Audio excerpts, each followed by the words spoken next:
नमस्कार। कर्म बंधन भी देता है और मुक्ति भी। एक कर्म ऐसा है जो बंधन देता है और एक कर्म ऐसा है जो मुक्ति की ओर बढ़ाता है या मुक्ति देता है। इसी पर हम वीडियो में बात करेंगे। उससे पहले अगर आप चैनल पर नए हैं तो सब्सक्राइब भी करें। वीडियो को पूरा सुनेंगे तो आप इसका अधिक से अधिक लाभ ले पाएंगे। पसंद आए वीडियो तो शेयर ज़रूर करें। जिस प्लेटफॉर्म पर भी आप शेयर कर सकते हैं, ज़्यादा से ज़्यादा हम अपने मित्रों, भाइयों, सगे संबंधियों के साथ और पता नहीं अलग अलग अपने सोशल मीडिया प्लेटफॉर्म पर क्या क्या शेयर नहीं करते, तो हम क्यों ना कुछ अच्छा भी शेयर करें जिससे आपको कुछ लाभ मिला। आपको लगता है कि ये काम का है तो दूसरे को भी शेयर ज़रूर करें।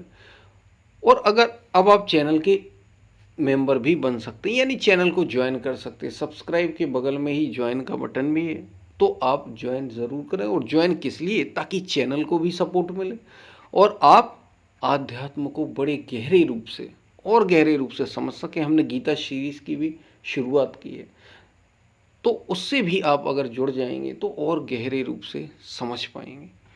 हम चलते हैं अपने वीडियो की तरफ। प्रिय दोस्तों, कर्म बंधन भी देता है और कर्म मुक्ति भी देता है। कर्म ही मुक्ति देता है और कर्म ही बंधन भी देता है। ये कैसे होता है कि एक ही काम से मुक्ति भी और एक ही काम से बंधन भी? ये कैसे संभव है? आम मनुष्य जो भी अपना जीवन जी रहा है, मोह निशा सब सोवनिहारा, देखत सपन अनेक प्रकारा। ये गीता का ही वाक्य है। मोह निशा सब सोवनिहारा, गीता का नहीं, मोह निशा सब सोवनिहारा, देखत सपन अनेक प्रकारा, या जग जागत जामिनी जोगी, परमारथी प्रपंच वियोगी। मोह निशा सब, मोह रूपी रात्रि में सब सोए हुए हैं, अचेत पड़े हुए हैं। मतलब जितना भी जो व्यक्ति संसार में जी रहा है, जीवन जी रहा है, सब अपने कर्मों के जाल में ही है। कर्म कर रहे हैं और नए कर्म पैदा कर रहे हैं। यही है बंधन। यानी एक कर्म से जो भी वे कर्म कर रहे हैं, अगर वे जागे हुए नहीं हैं, अगर वे सावधान नहीं हैं, अगर वे अवेयर नहीं हैं, तो सारे कर्म कोई ना कोई बंधन तैयार कर ही रहे हैं, कर ही रहे हैं। हर पल बंधन तैयार हो रहा है। आप जो सोच रहे हैं वो एक ना एक कर्म पैदा कर रहा है। इसलिए कहा जाता है सोचें भी तो बड़ा सोच समझ कर सोचना भाई। और उस सोच को करने में तो बड़ा ही सोच समझ कर करना, क्योंकि वो कर्म बंधन का कारण बन सकता है, वही कर्म हो जाता है। और एक कर्म, ये तो बंधन की बात हो गई। कर्म मुक्ति भी देता है। मुक्ति कौन सा कर्म देता है? ऐसा कर्म जो आप आत्मिक पथ की ओर कर अग्रसर होने में लगाते हैं, जो आप अपने को जानने में लगाते हैं, जो आप भीतर की ओर मुड़ने में, भीतर की ओर मुड़कर अपने को जानने में, मूल तक पहुंचने में जो आप कर्म करते हैं, उसके लिए भी तो कर्म करना होगा ना। साधना भी एक कर्म ही है। साधना एक जो आप करते हैं वो भी तो एक कर्म ही है। उसकी उस दिशा में आप जो काम कर रहे हैं, ये सब मुक्ति दिलाने वाला, क्योंकि आप बढ़ चले मुक्ति की ओर। संसार में जो आप कर्म कर रहे हैं, ये सारे बंधन पैदा कर रहे हैं। और वही कर्म उसी शरीर से, उसी मन से जब आप आत्मिक पथ की ओर करने लगता है, तो करने लग जाते हैं, तो वही कर्म मुक्ति भी देने लगता है। और वास्तव में संतों ने तो यहाँ तक कहा, कर्म तो वही है जो तुम्हें मुक्ति की ओर, कर्म मतलब साधना, कर्म मतलब ये कुछ कर डालना कर्म नहीं। संतों ने यहाँ तक कहा। सब संतों के अलग अलग मत होते हैं, भी कुल मिलाकर आध्यात्म की ओर मोड़ने का प्रयास करते हैं। तो एक मत के अनुसार तो ऐसा ही है कि कर्म का तो मतलब ही है चिंतन, साधना, वही कर्म है। कहा ना, एक कर्म निष्काम कर्म है और एक कर्म सकाम कर्म है। जब आप संसार में भोग भोगने की दृष्टि से काम कर रहे हैं, सब के सब सकाम कर्म हो जाते हैं, क्योंकि कामना पीछे लगी हुई है। कामना पीछे है, और कामना कौन सी? संसार को और अधिक भोगने की, संसार में और अधिक डूबने की। ये कर्म बंधन तैयार करेगा ही करेगा, यह आपको मुक्ति नहीं देने वाला। यही कर्म बंधन देता है। और कौन सा कर्म मुक्ति देता है?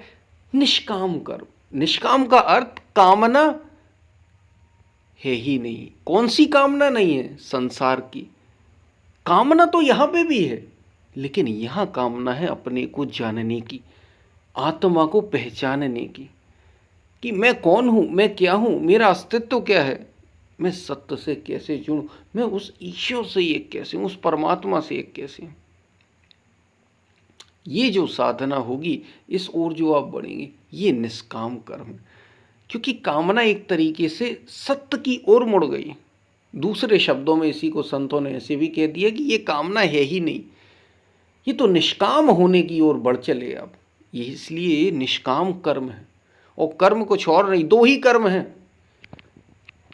दो प्रकार के कर्म ही मनुष्य कर रहा है। एक तो वो जो संसार की ओर बढ़ रहा है, और एक वो जो सत्य की ओर बढ़ रहा है। बस दो कर्म हो ही रहे हैं, और कौन सा? और तीसरा कुछ भी कर्म नहीं। या तो संसार में ही आप डूब रहे हैं और गहरे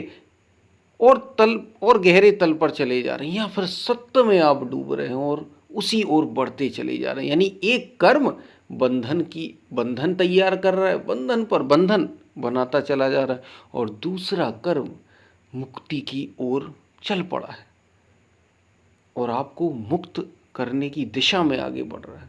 तो एक कर्म बंधन देता है और एक कर्म मुक्ति भी देता है। जो आत्मिक पथ पर है, बस वही मुक्ति देता है। और योगी के क्या लक्षण? जो पूर्ण योगी हो जाता है, जो वास्तव में जानकार हो जाता है सत्य का, उसकी विशेषता क्या होती है? उसकी विशेषता ये होती है कि जैसे भगवान श्री कृष्ण कह रहे हैं कि अर्जुन, मुझे कुछ चाहिए नहीं, तो कर्म मुझे बांधेंगे कैसे? जब पूर्ण योगी हो जाता है तो उसके सारे कर्म वो चाहे या ना चाहे, वो कुछ कर भी रहा है तो सब के सब निष्काम होते हैं, क्योंकि वो अपने आत्म में स्थित होता है, वो अव्यक्त रूप में स्थित होता है, वो सत्य में स्थित हो गया। अब पहले तो वो कर रहा था, मुक्ति की ओर बढ़ रहा था, अब वो मुक्त हो गया।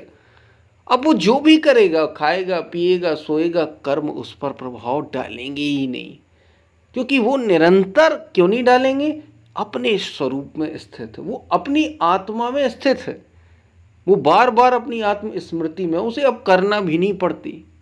साधक को तो आत्म स्मृति करना पड़ती, उसे अब करना भी नहीं पड़ती। वो तो कर्म से ही एक तरीके से आजाद हो गया, इसलिए कर्म उस पर कोई प्रभाव नहीं डालते। संसार की कोई भी इच्छा नहीं, उसे अब कुछ चाहिए नहीं, स्वयं में पूर्ण रूप से तृप्त हो गया है। ऐसा व्यक्ति यही योगी है। ये पूर्ण योगी के लक्षण हैं जो भगवान श्री कृष्ण बताते हैं गीता में।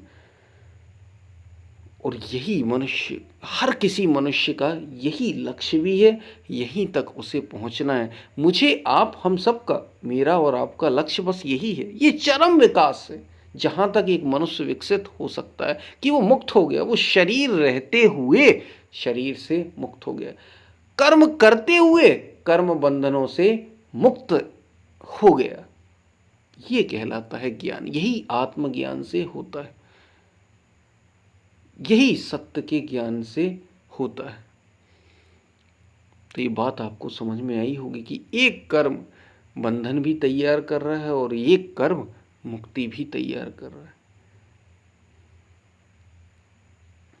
हम फिर मिलते हैं। पसंद आए वीडियो तो शेयर ज़रूर करें, शेयर करना ना भूलें, और चैनल के मेंबर बन सकते हैं, ज्वाइन ज़रूर करें, और गीता को और गहरे से समझें, जीवन में अपने लाएं, और कर्म वो करें जो आपको मुक्ति की ओर ले जाए। जब जीवन मिला ही है, जब जीवन मिल ही गया है, कर्मों की घेरे में हम हैं ही, संस्कार हमारे वैसे हैं ही, तो क्यों बंधन की ओर जाएं? क्यों ना मुक्ति की ओर बढ़ें?